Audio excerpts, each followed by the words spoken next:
Nah, jadi kalau bahasa pasarnya, kalau tidak mau kami gugat tentang ketuhanan Yesus, ya silakan cari Tuhan yang lain. Begitu. Ya kan? Iya. Selama Nabi Isa dijadikan Tuhan, sampai kiamat kami akan tetap terus. Kami kejar terus. Gitu. Yesus pernah berkata, pohon itu dikenal baik dari buahnya. Buah yang terlihat itu bisa melalui kelakuan, bisa melalui ucapan, perkataan, pernyataan-pernyataan yang dipublik. Dan saya melihat sama sekali tidak bermutu dan tidak berkualitas. Itulah yang sedang dipertontonkan atau ditunjukkan oleh saudara kita mualaf Aristo. Beliau memulai pernyataannya dengan bahasa pasarnya. Kalau kami orang Medan mengerti memahami bahasa pasar, itu adalah bahasa preman. Jadi gaya-gaya bahasa pasar, bahasa preman mau dipakai oleh Aristo yang mualaf ini untuk mengintervensi, mencampuri doktrin ajaran Kristen. Padahal kita tahu bersama keyakinan yang dimiliki oleh Aristo ini kurang lebih 600 sampai 700 tahun setelah Yesus. Ketika seseorang misalnya membuat satu produk, maka yang dibuat pertama kali adalah asli, murni, sejati, bukan palsu, bukan imitasi. Tetapi setelah yang asli ini sudah ada, maka mereka pun membuat replika mirip dengan yang asli, tapi bukan yang asli. Ini perlu menjadi perenungan bagi kita. Bahasa pasar dari Aristo, kalau tidak mau kami gugat tentang ketuhanan Yesus, silakan cari Tuhan yang lain. Ini sudah terlalu dalam mengintervensi, mencampuri urusan doktrin, ajaran, keyakinan, kepercayaan, keimanan orang-orang Kristen. Apa urusanmu dengan keyakinan orang Kristen? Kalau Anda tidak mengakui Yesus sebagai Tuhan dan Juru Selamat sesuai dengan fakta dan data Alkitab yang begitu banyak, ya sudah, silakan Anda puas dengan apa yang Anda yakini, imani, dan percayai. Kami kan tidak mengurusi Anda.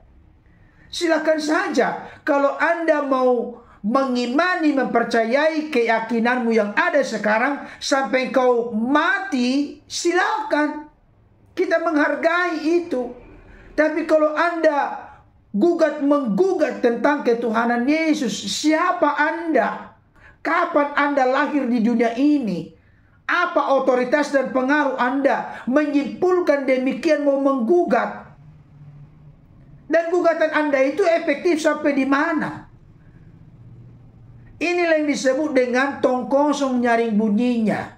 Kalau kami orang-orang Medan sering berkata, jilat dulu bibir baru bicara.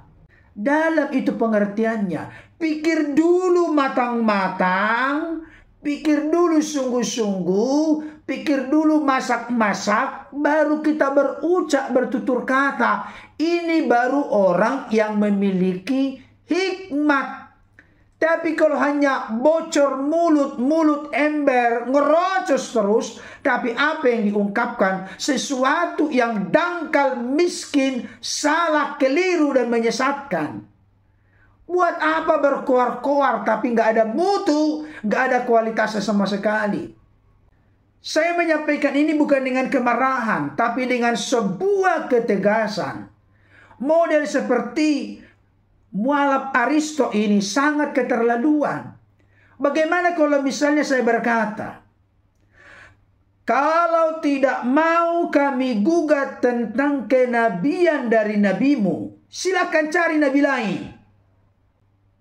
Apakah pantas orang beragama berkata atau menyimpulkan demikian? Tidak, kami orang Kristen tidak akan mengatakan demikian. Karena prinsip ajaran Kristen adalah kasihilah musuhmu, berdoalah bagi mereka mengenai kamu, berkatilah dan jangan mengutuk. Kami menghargai nabi saudara kami Aristo. Kami hargai. Karena itu keyakinanmu, itu ajaranmu, keyakinan dan ajaranmu itu bersumber dari kitab sucimu. Silakan. Hukum di Indonesia ini jelas mengakui agama Islam, Kristen, Katolik, Hindu, Buddha, Konghucu. Mari kita menghargai. Jangan buat statement, pernyataan. Kalau tidak mau kami gugat tentang ketuhanan Yesus, silakan cari Tuhan yang lain. Dari kalimat ini ada indikasi petunjuk betapa arogan, tinggi hati, congkak, angkuh dan sombongnya seorang Aristo yang tidak tahu diri ini. Sangat kasihan. Anda mau menggulingkan ketuhanan Yesus bagi kami. Anda sendiri pun tidak bisa membedakan Allah itu Tuhan, huruf kapital semua Tuhan, dengan Yesus itu Tuhan. Anda tidak mengerti itu karena otak Anda gak nyampe ke sana. Hanya ngerocos aja. Hanya modal bibir. Gak ada mutu sama sekali. Kemudian beliau berkata begini, selama Nabi Isa dijadikan Tuhan sampai kiamat, kami akan tetap kejar terus. Ini juga semakin ngawur. Orang Kristen sepanjang sejarah segala abad tidak pernah menjadikan Isa itu sebagai Tuhan. Kalau Isa bagimu sebagai Nabi, ya silahkan. Kita nggak ada problem, nggak ada masalah. Dari pernyataan Aristo ini, karena ada permulaan tadi di awal, kalau tidak mau kami gugat tentang ketuhanan Yesus, silakan cari Tuhan yang lain. Selama Nabi Isa dijadikan Tuhan sampai kiamat, kami akan tetap kejar terus. Berarti saya melihat ada indikasi petunjuk Aristo ini menyamakan Yesus dengan Isa atau Isa dengan Yesus. Ini keliru. Sosok pribadinya, keluarganya, karyanya, ajarannya, dan masih banyak lagi berbeda antara Isa dengan Yesus, Yesus dengan Isa. Jangan disama-samakan. Dan jangan lupa, kalau yang dimaksud oleh Aristo di sini terkait dengan selama Yesus dijadikan Tuhan, gak pernah orang Kristen menjadikan Yesus sebagai Tuhan. Tidak pernah. Seolah-olah manusia atau orang Kristen yang membuat Yesus menjadi Tuhan. Apa pangkat manusia yang berdosa mengangkat Yesus yang suci, kudus, agung dan mulia menjadi Tuhan? Menjadi Tuhan di situ terkait dengan gelar, jabatan, fungsional, kepenguasaan. Jangan samakan imanmu Aristo dengan Kristen. Kalau bagimu tidak ada Tuhan selain Allah, bagi kami Tuhan bagi Yesus berbeda dengan Tuhan huruf kapital semua bagi Allah. Kami orang-orang Kristen meyakini Yesus itu Allah.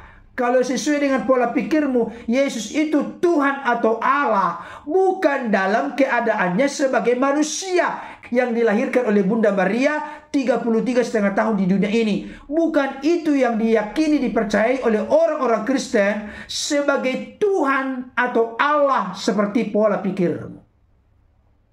Kami tidak menjadikan Yesus sebagai Tuhan, tapi kami mengakui, mempercayai dan menerima Yesus sebagai Tuhan dan Juru Selamat dalam hidup kami.